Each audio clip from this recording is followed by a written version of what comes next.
بسم اللہ الرحمن الرحیم۔ السلام علیکم ورحمۃ اللہ وبرکاتہ۔ بسم اللہ الرحمن الرحیم۔ عزیز طلباء اکرام، ایم اے اسلامیات کی مضمون فقہ و اصول الفقہ کا آج ہمارا سبق نمبر 167 ہے، جس کا عنوان ہے کتاب النکاح کا الباب الثانی، اور آج انشاءاللہ ہم وَكَذَلِكَ قَوْلُهُ تعالی سے پڑھیں گے۔ تو نیا سبق شروع کرنے سے پہلے ہم گزشتہ سبق کا خلاصہ دیکھتے ہیں۔ گزشتہ سبق میں ہم نے سب سے پہلے عبارت کا ترجمہ اور عبارت کی مختصر تشریح پڑھی تھی، اور مختصر تشریح کے دوران ہم نے دو چیزوں کو زیر بحث لانے کی کوشش کی تھی کہ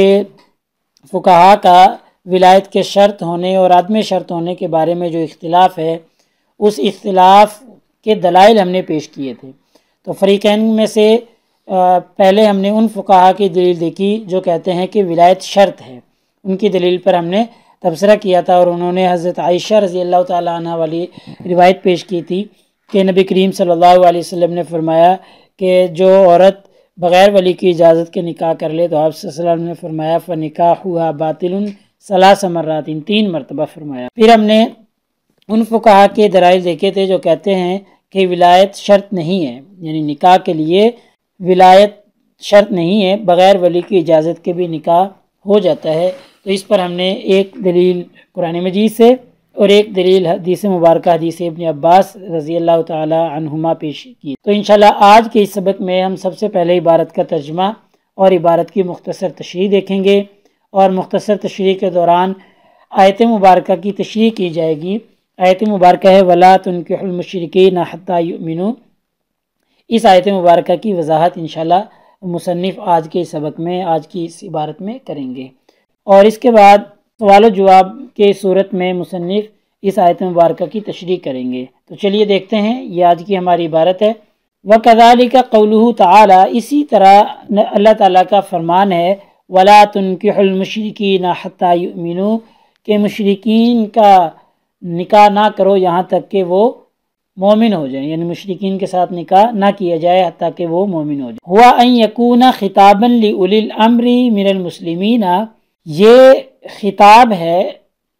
اولو الامر کے لیے جو مسلمانوں میں سے ہیں، یعنی مسلمانوں میں سے جو اولو الامر لوگ ہیں، بڑے عہدے کے لوگ ہیں، سمجھدار لوگ ہیں یا فقہا ہیں، ان کو خطاب ہے کہ یہ ولا تنکحوا کا جو خطاب ہے،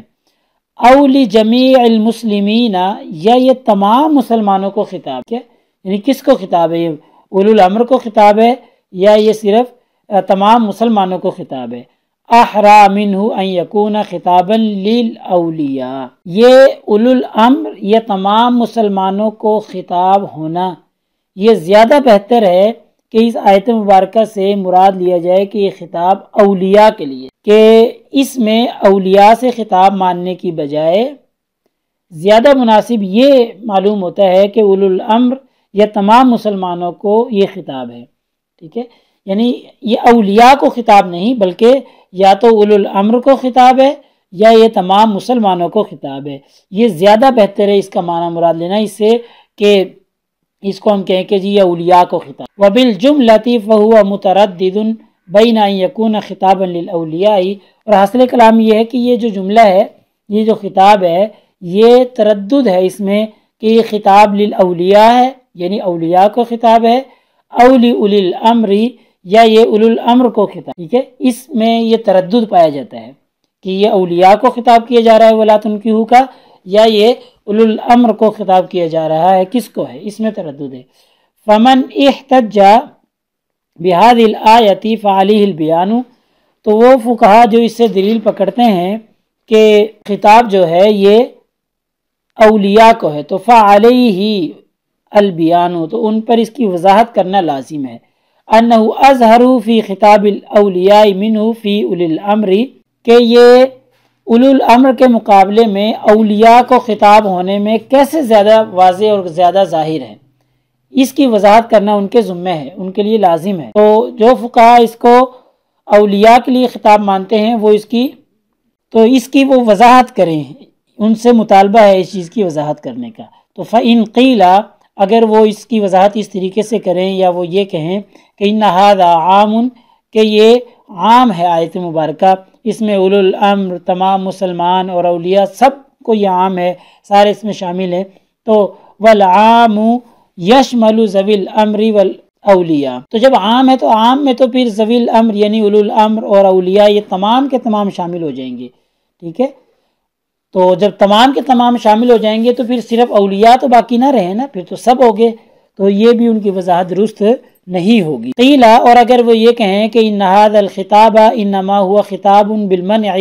تو ان ھذا الخطاب، یہ خطاب انما هو خطاب بالمنع یعنی یہ ممانعت کا خطاب ہوگا، والمنع بالشرع فیستوی فیہ الاولیاء وغیرہم، اگر یہ منع کا خطاب ہے تو پھر تو اس میں تمام لوگ برابر کا درجہ رکھیں گے، فیستوی فیہ الاولیاء وغیرہم یعنی اولیاء اور غیر اولیاء تمام لوگ اس میں برابر کا درجہ رکھتے ہوں گے، ٹھیک ہے۔ اگر وہ یہ کہیں کہ جی یہ خطاب بالمنع یعنی منع کا خطاب ہے تو اس میں پھر سارے لوگ بھی برابر ہو جائیں گے، چاہے وہ اولیاء ہوں چاہے وہ غیر اولیاء ہوں۔ وَقَوْنُ الْوَلِيِّ مَأْمُورٌ بِالْمَنْعِ بِالشَّرْعِ لَا يُوجِبُ لَهُ وِلَایَةً خَاصَّةً فِي الْإِذْنِ، اور جب تمام لوگ اس میں برابر کے شریک ہو جائیں گے تو پھر تو یہ مامور بالمنع بالشرع جو ہے یعنی شریعت کی طرف سے یہ ممانعت کا جو حکم ہے یہ خاص طور پہ ولایت کے لیے، ولی کے لیے تو پھر نہیں ہوگا، یعنی خاص طور پہ پھر ولی سے اجازت لینا ضروری نہیں ہوگا بلکہ پھر تو دوسرے لوگوں سے بھی اجازت لینا ضروری ہوگا۔ اصلہ الاجنبی، اور اس میں چاہے وہ اجنبی ہو چاہے ولی ہو تمام کے تمام شامل ہو جائیں گے، چونکہ اگر خطاب بالمنع یعنی ممانعت کا خطاب ہے تو اس میں تمام لوگ برابر کے شریک ہوں گے، اور جب برابر کے شریک ہوں گے تو پھر خاص طور پہ ولایت ولی کو تو حاصل نہ ہوئی نا، پھر تو چاہے وہ اجنبی ہو غیر اجنبی ہو ولی ہو غیر ولی ہو وہ تمام لوگ اس میں شریک ہو جائیں گے۔ تو یہ آیت مبارکہ کی تشریح طلب ہے اور تشریح کی جانی چاہیے۔ ایسے ہی ولو قلنا، اور اگر ہم کہیں کہ انہ خطاب للاولیاء، یہ اولیاء کو ہی خطاب ہے، تو یوجب اشتراط اذنہم فی صحت النکاح، تو پھر یہ نکاح کی صحت میں جو ان کی اجازت ہونا شرط ہے اس کو واجب کرتا ہے، تو لکان مجملاً، تو پھر یہ مجمل آیت بن جائے گی۔ یعنی اگر بالفرض ہم یہ مان بھی لیں کہ اس آیت مبارکہ سے اولیاء مراد ہیں اور اولیاء کو خطاب کیا جا رہا ہے، اور اس سے ثابت ہو رہا ہے کہ جی نکاح کی صحت کے لیے اولیاء کی اجازت ضروری ہے، شرط ہے، تو لکانہ مجملاً، تو پھر یہ آیت مبارکہ مجمل ہوگی۔ لا یصیح بہ عمل، اور مجمل پر آپ کو پتہ ہے عمل کرنا صحیح نہیں ہوتا، اس لیے اس کے اوپر عمل نہیں کیا جائے گا۔ کیوں؟ لِأَنَّهُ لَيْسَ فِيهِ ذِكْرُ أَصْنَافِ الْأَوْلِيَاءِ وَلَا صِفَاتِهِمْ وَلَا مَرَاتِبِهِمْ، کیونکہ اس میں ذکر نہیں کیا گیا اولیاء کی اصناف، اولیاء کی اقسام کو، ولا صفاتہم، اور نہ اولیاء کی صفات کو، وہ مراتبہم، اور نہ ان کے مراتب کو۔ تو یہ جب نہ ان کے مراتب نہ ان کے صفات اور نہ اولیاء کی اقسام بتلائی گئی ہیں، بس اس میں حکم دے دیا گیا ہے، تو پھر تو یہ مجمل ہوئی، اور جب مجمل ہے تو آپ کو پتہ ہے مجمل کے لیے بیان کی ضرورت ہوتی ہے، اور والبیان لا یجوز تاخیرہ عن وقت الحاجۃ، اور ضرورت کا جو وقت ہوتا ہے اس سے بیان بعد میں آئے، تاخیر سے آئے تو وہ بیان نہیں تسلیم کیا جاتا ہے، ایسا کرنا جائز نہیں ہے۔ والبیان لا یجوز تاخیرہ، یعنی بیان تاخیر سے آئے، جس وقت اس کی ضرورت ہے اس وقت نہ آئے، تاخیر سے آئے تو ایسا نہیں ہو سکتا۔ تو لہٰذا یہ ولا تنکحوا المشرکین حتی یؤمنوا والی آیت مبارکہ جو ہے، یہ اگر ہم مان بھی لیں کہ نکاح کی صحت کے لیے اولیاء کی اجازت کو شرط قرار دے رہی ہے، تو پھر یہ مجمل بنے گی، اور مجمل پر اس وقت تک عمل نہیں کیا جا سکتا جب تک کہ اس کی تفصیل اور اس کا بیان نہ آئے، اور بیان یہاں پر موجود نہیں ہے۔ وَلَوْ كَانَ فِي هَذَا كُلِّهِ شَرْعٌ مَعْرُوفٌ، اور اگر اس سلسلہ میں شریعت کا کوئی معروف طریقہ ہوتا تو لنقیلا، وہ منقول ہوتا، تواتر او قریبا من التواتر، یا وہ تواتر سے ہم تک پہنچتا نقل ہوتے یا تواتر کے قریب تو ظاہر ہوتا ہی، ٹھیک ہے۔ لہٰذا شریعت کا کوئی معروف طریقہ اس کے بارے میں نہیں ہے، تو لہٰذا وہ ہم تک پہنچا بھی نہیں ہے۔ کیوں؟ لِأَنَّ هَذَا مِمَّا تَعُمُّ بِهِ الْبَلْوَى، کیونکہ یہ معاملہ تو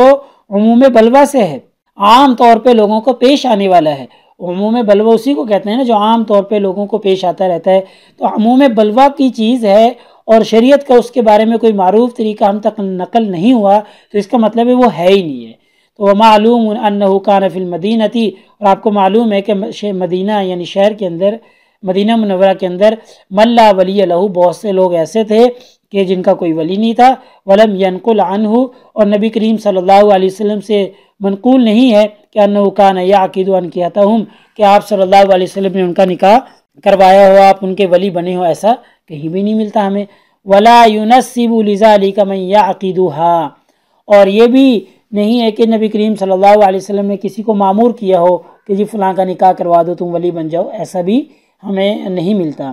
تو اسی طریقے سے جب ایسا ہمیں معروف طریقہ شریعت کا نہیں ملتا تو اس کا مطلب ہے کہ آیت مجمل ہے، جب آیت مجمل ہے تو اجمال کے لیے بیان کی ضرورت ہوتی ہے اور بیان موجود نہیں ہے۔ وَأَيْضًا، اور اسی طریقے سے فَإِنَّ الْمَقْصُودَ مِنَ الْآيَةِ، اس آیت مبارکہ کا جو اصل مقصود ہے، جو اصل مطلب ہے اس آیت مبارکہ کا، لَيْسَ هُوَ حُكْمُ الْوِلَایَةِ، کہ وہ ولایت کا حکم بیان کرنا نہیں ہے۔ اسے یہ مقصود نہیں کہ بھئی اولیاء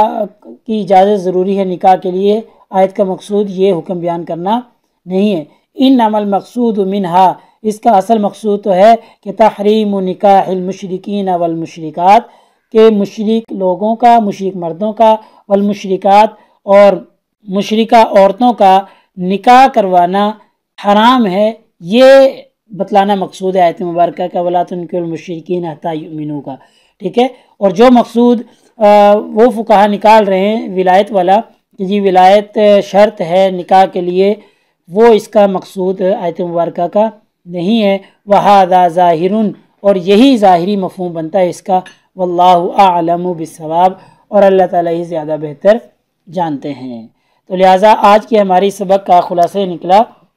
کہ آج کے اس سبق میں ہم نے سب سے پہلے عبارت کا ترجمہ اور عبارت کی مختصر تشریح پڑھی ہے، اور ایسے ہی ہم نے آیت مبارکہ کی تشریح کی ہے، اور مصنف نے عبارت میں سوال و جواب کے ذریعے اس آیت مبارکہ کی تشریح سمجھانے کی کوشش کی ہے، اور آخر میں آیت کا جو اصل مقصود ہے کہ آیت کا مقصود مشرک مرد اور مشرک عورتوں کا نکاح کروانے کی ممانعت ہے، اس سے منع کیا گیا ہے۔ اس کا مقصود یہ بتلانا نہیں کہ نکاح کی صحت کے لیے ولایت شرط ہے یا عدم شرط ہے، یہ بتلانا مقصود نہیں ہے، مصنف نے تفصیل سے واضح کر دیا ہے۔ پیپر میں پوچھے جانے والے سوالات سے متعلق اگر ہم گفتگو کریں تو ایک تو وہی سوال کہ جی مذکورہ عبارت کا ترجمہ اور تشریح کریں، اور ایسے ہی دوسرا سوال یہ وہی سوال ہے پیچھے سے ہمارا چلتا آ رہا ہے کہ نکاح کے لیے ولایت شرط ہے یا شرط نہیں ہے، اس میں فقہا کا جو اختلاف ہے دلائل کی صورت میں اس کو بیان کریں۔ تو یہ اسی کا ایک حصہ تھا آج کا سبق بھی ہمارا، چونکہ مصنف نے اس میں ان کے دلائل کا جواب دیا ہے اور آیت مبارکہ کی اصل تشریح کی ہے اور ان کے استدلال کو رد کرنے کی کوشش کی ہے۔ تو اگلے سبق نمبر 168 میں انشاءاللہ ہم اسی ترتیب سے آگے چلتے رہیں گے، اور اگلے سبق میں کتاب النکاح کا الباب الثانی ہمارا چلتا رہے گا، اور انشاءاللہ آگے ہم وَمَا حدیث عائشہ رضی اللہ تعالی عنہ سے پڑھیں گے، کیونکہ آیت مبارکہ کا جواب مصنف نے اس سبق میں دے دیا، اور جو حدیث مبارکہ پیش کی تھی وہ حدیث عائشہ، اگلے سبق میں انشاءاللہ ہم اس کے بارے میں پڑھیں گے۔ جزاکم اللہ خیر، السلام علیکم ورحمۃ اللہ وبرکاتہ۔ اللہ پاک آپ سب لوگوں کا حامی و ناصر ہو۔ اگلے سبق تک اجازت چاہتا ہوں، اللہ تعالیٰ آپ کو کامیابیاں اور ترقیاں نصیب فرمائے۔